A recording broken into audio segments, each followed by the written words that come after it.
बुटोलमा रहेको यो जितगढी किल्ला असाध्यै ऐतिहासिक ठाउँ मानिन्छ।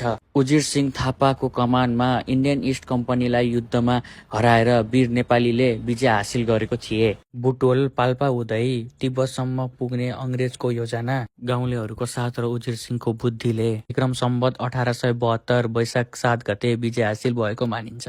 बुटोल नजिक हुनुहुन्छ भने एकचोटि पक्कै जितगढी किल्ला भिजिट गर्नुहोला। नेपाल हाम्रो साझा घर हो र हाम्रो साझा थर नेपाली हो।